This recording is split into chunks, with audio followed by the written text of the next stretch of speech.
के मन में आ रहा है कि अमुक पदार्थ भोगे, तो आपके मन में आ रहा है, आप में नहीं आ रहा। उस समय आप जागृत है, ये मेरे में नहीं है। जहां आपने मेरे में स्वीकार किया वहीं आप परास्त हो जाएंगे, वहीं आप भ्रष्ट हो जाएंगे। वो विषय, वो घटना, वो परिस्थिति, वो क्रिया आपको भ्रष्ट कर देगी। ज्ञानावस्थित चेतसा, जिसकी बुद्धि में हर समय ज्ञान बना रहता है, मांग मेरे में नहीं, मांग अंतःकरण में है, मन में है। तो उचित मांग हो तो उसको पूर्ण कर दो, अनुचित हो तो बिल्कुल नहीं। तभी साधक हो। उचित अनुचित सब मांगे पूर्ण कर रहे हो तो संसारी हो।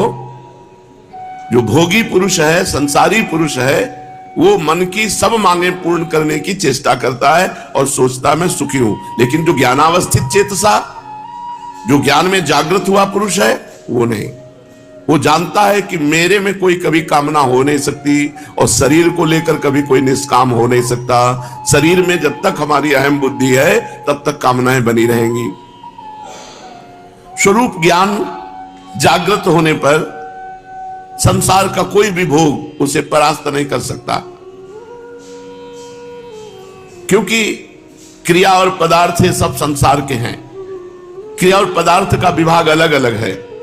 स्वरूप अलग है, क्रियाएं अलग हैं, पदार्थ अलग हैं, वस्तु, व्यक्ति, घटना, परिस्थिति, ये सब माया रचित है। जो किसी भी संग में बंधता नहीं है वो मुक्त पुरुष है।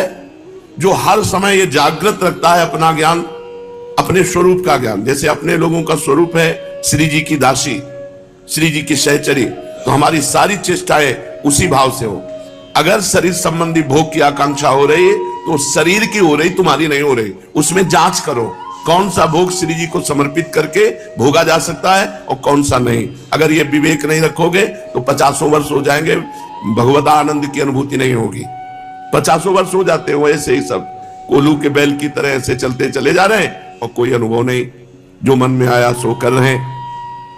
यज्ञाचरता कर्म समग्रम प्रविलीयते, यज्ञ के लिए कर्म करने वाले मनुष्य के संपूर्ण कर्म नष्ट हो जाते हैं। जो गत संगस्य है, जो मुक्तस्य है, जो ज्ञानावस्थित चेतसा है, उसके द्वारा जितने कर्तव्य शास्त्र सम्मत कर्म होते हैं वो सब अंतर ध्यान हो जाते हैं। वो ना उसको बांध सकते हैं, ना उसे अगला जन्म दिला सकते हैं। श्री भगवान कह रहे हैं, जो ब्रह्मार्पणम ब्रह्महविर ब्रह्माग्नौ ब्रह्मणाहुतम ब्रह्मैव तेन गंतव्यम ब्रह्म कर्म समाधिना, हर चेष्टा ब्रह्मार्पणम मस्तु। जहां ब्रह्म लिखा है वहां भगवद अर्पणम मस्तु। कोई भी तुम्हारी, कोई भी पदार्थ, कोई भी बिना भगवद अर्पण किए हुए प्रयोग नहीं करना चाहिए। चाहे वस्त्र हो, अमनिया, कुछ भी नहीं। ब्रह्मार्पणम अपने हमेशा भक्ति भाव के अंतर्गत ला के कहते हैं, जो अर्पण किया हुआ पदार्थ पाता है उसकी बुद्धि पवित्र रहती है। और जो अनर्पित पदार्थ पाता है, मिला बस खा लिया, आया बस पहन लिया, नहीं। पहले प्रभु को अर्पित करो। पहले प्रभु को अर्पित करके जब आप उसका प्रयोग करेंगे तो ब्रह्मार्पणम है, वो तुम्हारी बुद्धि को परम पवित्र रखेगा। जितने भी तिल, जौ, घी आदि जो भी पदार्थ हैं वो सब ब्रह्म स्वरूप है। जब प्रसाद पाओ तो भगवत स्वरूप मान करके, जो भी है सब भगवत स्वरूप, तो आपकी बुद्धि पवित्र रहेगी। कर्ता भी भगवत स्वरूप, क्रिया भी भगवत स्वरूप, पदार्थ भी भगवत स्वरूप, तो सब स्वयं ब्रह्म रूप हो जाता है, स्वयं भगवत स्वरूप हो जाता है। श्री भगवान कहते हैं, जब तक उपासक, देखो एक बड़ा सुंदर चरित्र अपने क्रम में है। जवान शरीर है, समीप पे वैश्या है, भोग की अवस्था है, एकांत समय है, उनका मन नहीं टिकता। शरीर में कोड़े मारे जाते हैं, भगवान नाम से विमुख करने की बात कही जाती है, उनका मन नहीं टिकता। जब तक हम समस्त आसक्तियों का त्याग कराने वाले भगवान नाम में प्रीति नहीं करते, तब तक सुन भले लो ये स्थिति। हृदय में वो स्थिति आने वाली नहीं है। हृदय में स्थिति तभी आती है जो हमारे अंदर भजन होता है। आप थोड़ा सुनो और डट के भजन करो, देखो आप में स्थिति आ जाएगी। आप बहुत सुनो नानात्मा प्रवचने न लभ्या न मेधया न बहुना श्रुतेन। बहुत सुनने वाले को भी आत्मज्ञान प्राप्त नहीं होता, बहुत प्रवचन करने वाले को भी आत्मज्ञान प्राप्त नहीं होता। जो इसको वर्ण कर लेता है उसको प्राप्त होता है। वर्ण करने का मतलब डट के भजन करो, किसी से संबंध मत रखो। जो पदार्थ मिले शरीर उपयोगी वो भगवान को अर्पित करके बस चुपचाप ले लो, और इंद्रियों के भोग विलास से बचो। ये बहुत प्रपंच है, पूरे जीवन को नष्ट कर देता, पूरे जीवन को नष्ट कर। ये 6 विकार काम क्रोध लोभ मोह मद मत्सर, ये क्रम बाई क्रम आते रहते हैं। कभी नाराजगी आ गई तो क्रोध अपहरण कर ले गया भजन का फल, कभी काम आ गया तो वो भजन का फल, कभी परिवार से मोह हो गया, कभी अहंकार हो गया, कभी लोभ हो गया, कभी ईर्ष्या। यही सब हमारे भजन को ढके रहते हैं। डट के भजन करो तब बात बनेगी। परम पावन चरित्र श्री ठाकुर हरिदास जी महाराज का, वो यद्यपि यवन कुल में प्रकट हुए हैं, पर श्रीमद् भागवत में कहा गया, अहोवत सुपचतो गरीयान यद्विभाग्ये वर्तते नाम तुभ्यम ते पुस्तपस्ते जुहुः सस्नुरार्या ब्रह्मानुचुर नाम गृणन्ति एते। आहा, माता देवहूति जी भगवान कपिल देव जी से कहते हैं, अहोवत स्वपचतो गरीयान। वो स्वपच, वो चांडाल भी गरीयान माने श्रेष्ठ है, जिसकी जिह्वा पर आपका नाम विराजमान है। तेपुस तपस्ते, उसने सारी तपस्या कर ली, शास्त्र स्वाध्याय कर लिया, सब तीर्थ यातन कर लिया, सब कुछ कर लिया, विधिवत हवन पूजन साधन सब हो गया। जिसकी जिह्वा के अग्रभाग पर आपका नाम विराजमान है, वो चांडाल भी सर्वश्रेष्ठ परम पूजनीय वंदनीय है। जिनकी तनिक सी कृपा की कोर के ही कारण ये नाम रूपात्मक संपूर्ण संसार स्थित है, जिनके भ्रूभंग मात्र से त्रिगुणात्मिका प्रकृति अपना सभी कार्य करती है और बंद कर देती है। भ्रकुटी विलास सृष्टि लय हुई। उन अखिल कोटि ब्रह्मांड नायक भगवान के नाम का महात्म का वर्णन बेचारी अपूर्ण भाषा कर ही क्या सकती है। हरिनाम स्मरण से क्या नहीं हो सकता। देखो, भगवान का भजन करना है, पर गत संगस्य, किसी का संग मत करो। मुक्तस्य, हर व्यक्ति वस्तु पदार्थ घटना परिस्थिति से बिल्कुल अलग रहो। ज्ञानावस्थित चेतसा, हर समय चेतना जागृत करते रहो। मैं भगवत स्वरूप हूं, मैं श्री जी की सहचरी हूं, मैं दास हूं, मैं सखा हूं। जो भगवान ने आपको गुरुदेव के द्वारा भाव दिलाया है, उसी भाव से जागृत रहो। हर समय जो भी आप प्रयोग करो, ब्रह्मार्पणम भगवद अर्पण करके, तब नाम का रंग। नाम भी जप रहे हो, मनमानी आचरण भी कर रहे हो, इसीलिए उसका रंग नहीं चढ़ रहा। भगवान नाम जप से कौन सा कार्य सिद्ध नहीं हो सकता। जिसकी जिह्वा को सुमधुर श्री हरि के नाम रूपी रस का चस्का लग गया है, उसके लिए फिर संसार में कोई प्राप्य वस्तु ही क्या है। यज्ञ, योग, जप, तप, ध्यान, पूजा, निष्ठा, समाधि, सभी का फल भगवान नाम में प्रीति होना है। भगवान नाम में प्रीति हो गई तो आपने यज्ञ कर लिया, जप कर लिया, तप कर लिया, ध्यान कर लिया, पूजा, निष्ठा, योग, समाधि, सबका फल मिल गया आपको। और भगवान नाम जप में प्रीति नहीं हुई तो सब आपका निरर्थक गया। यदि इन कर्मों के करने से भगवान नाम में प्रीति नहीं हुई तो इन कर्मों को व्यर्थ ही समझना चाहिए। इन सभी क्रियाओं का अंतिम और सर्वश्रेष्ठ फल यही है कि भगवान के नाम जप करने में निष्ठा हो जाए। हर समय जिह्वा रसमयी होती हुई बस नाम चल रहा है। जब नाम की ध्वनि चलती है ना, तो कुछ सुहाई नहीं देता। जब नाम का नशा चढ़ता है तो बहुत बड़ी सामर्थ्य आ जाती है। बस नाम कैसे बन करके जपना, यह बात ध्यान रखना है। हर परिस्थिति में राजी रहना है, कोई आसक्ति नहीं, कोई चाह नहीं। जो चाहो भगवान के चरणों में अर्पित कर दो। असंग रहो, किसी का संग मत करो, तभी नाम का रंग आएगा। किसी का संग करोगे तो उसका प्रभाव आपके नाम जपने की रुचि पर पड़ जाएगा और नाम छूटने लगेगा, नाम में आपका भाव नहीं बनेगा। समस्त सर्वश्रेष्ठ फल है साधनों का नाम में प्रीति हो जाना। भगवान नाम ही साध्य है और सभी कर्म साधन मात्र हैं। नाम जप में देश काल पात्र जाति वर्ण इसका नहीं, किस जाति का, किस वर्ण का, किस समय, किस कोई पात्र है कि नहीं, ये सबका अधिकार है भगवान नाम जप करने में। पवित्र अपवित्र इनका भी व्यवहार नहीं है। पवित्र पवित्रो वा सर्वावस्थांगतोपि वा, या स्मृत पुंडरीकाक्षम सवायाभ्यांतरा शुचि, वो भीतर और बाहर से पवित्र है। जो भगवान नाम जप कर रहा है उसमें पवित्रता का भी विधान नहीं। तुम जैसी हालत में हो, जहां हो, जैसे हो, जिस किसी भी वर्ण के हो, जैसी भी स्थिति में हो, हर समय हर काल में श्री हरि के सुमधुर नामों का संकीर्तन नाम जप कर सकते हो। तुम चाहे जितने बड़े पापी हो, कितना भी बड़ा अपराध बन गया हो, नाम जप से पापी मनुष्य भी परम पावन बन जाता है।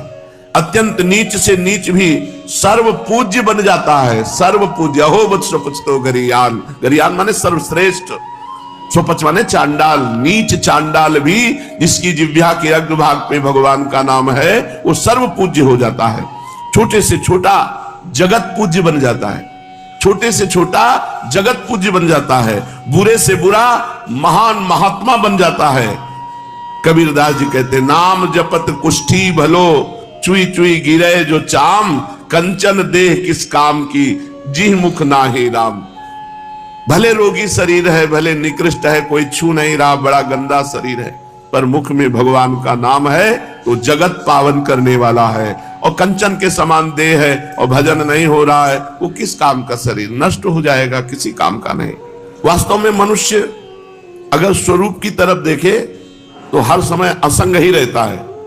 असंगोहम पुरुषा, मैं असंग हूं। जो मैं तत्व है वो असंग है। इसके अलावा जो हमारा बंधन हुआ वो यही मैं का आरोप कर लेने से हुआ। ये बात जब तक शुद्ध अंतःकरण नहीं तब तक हमारी ये बात समझ में नहीं आएगी जो श्री भगवान गीता जी में कह रहे। 2-4 माला जप लेना और भी भगवत कार्य कर लेना, लेकिन साथ में परिस्थिति का भोग करना, व्यक्ति से लगाव रखना, क्रियाओं में कर्तापन होना, घटना में विक्षिप्त हो जाना, ये सब हो रहा है। वास्तव में मनुष्य स्वरूप से असंगो अहम पुरुषः, जो ये पुरुष है, आत्म तत्व है, ये कभी किसी का संग नहीं करता। संग करने से ही बंध गया। स्वयं में असंग है, अगर थोड़ा सा ज्ञान हो जाए तो ये असंगता को प्राप्त हो जाए। किंतु असंग होते हुए भी ये शरीर, इंद्रियां, मन, बुद्धि, पदार्थ, परिस्थिति, व्यक्ति आदि से संबंध मानकर सुख की इच्छा से उनमें लगाव कर लेता है। सुख की इच्छा, इससे सुख मिलेगा तो व्यक्ति से लगाव कर लिया, सुख मिलेगा क्रिया से लगाव कर लिया, सुख मिलेगा परिस्थिति से लगाव कर लिया, सुख मिलेगा पदार्थ से लगाव कर लिया, इन्हीं में बंधा हुआ है। क्रिया, घटना, परिस्थिति, पदार्थ, व्यक्ति, इसी में बंधा हुआ है। बंधा हुआ ना भगवान का प्रेमी होता है ना ज्ञानी होता है। मुक्त होना पड़ेगा। हर क्रिया, हर परिस्थिति, हर घटना, हर पदार्थ, हर व्यक्ति भगवान से जोड़ दो। इसमें हमारे श्यामा श्याम विराजमान है। ये श्यामा श्याम के लिए क्रिया है, ये श्यामा श्याम के लिए पदार्थ है, ये श्यामा श्याम की वस्तु है, श्यामा श्याम की दी हुई परिस्थिति है, श्री श्यामा श्याम के द्वारा विधान की हुई घटना है। हमको विक्षिप्त नहीं होना, हमें उससे नहीं जुड़ना, हमें श्यामा श्याम से जुड़ना है। असंग स्वरूप है, पर शरीर, इंद्रियां, मन, बुद्धि, पदार्थ, परिस्थिति से व्यक्ति सुख लेने की इच्छा से लगाव कर बैठता है। बिल्कुल सत्य, सुख की इच्छा से ही बंधता है। मेरी मनचाही हो जाए, जो मैं चाहता हूं वही हो, और जो मैं नहीं चाहता वो नहीं हो, ऐसा भाव जब तक रहेगा तब तक संग करते रहोगे। वस्तु, व्यक्ति, स्थान, परिस्थिति, घटना, शरीर, इनका संग हो, और जब तक संग होता रहेगा तब तक ना भक्त हो, न ज्ञानी हो, न योगी हो, तीनों को असंग होना पड़ेगा। वास्तव में होता वही है जो होने वाला है। हम क्यों चाह करें? हम चाह करके फंसे क्यों किसी वस्तु, व्यक्ति, स्थान, घटना में? जो होना वही होगा। लाई घटे न तिल बढ़े, रहुरे जीव निशंक, जो विधना ने लिख दिया छठी राव के अंक, लाई घटे न तिल बढ़े, रहुरे जीव निशंक। हम क्यों चाह करें? न वस्तु की, न व्यक्ति की, न परिस्थिति की। जिस समय जो वस्तु, व्यक्ति, परिस्थिति, घटना जैसी होगी हो जाएगी। हमको तो हर समय भगवत स्मरण परायण रहना है। जो होने वाला है उसे चाहें या ना चाहें वो होके रहेगा, और जो नहीं होने वाला है उसे चाहें या ना चाहें वो नहीं होगा। जो नहीं होने वाला आप चाह करो या ना करो नहीं होगा, जो होने वाला है आप चाह करो या ना करो होके रहेगा। अतः अपनी मनचाही करके साधक फंसता है, बिना कारण फंसता है और फंस करके दुख भोगता है।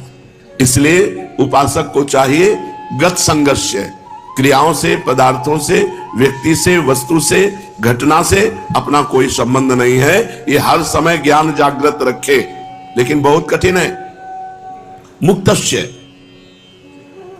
जो अपने स्वरूप से सर्वथा अलग है, उससे जो संग रहित है उसी को मुक्त पुरुष कहते हैं।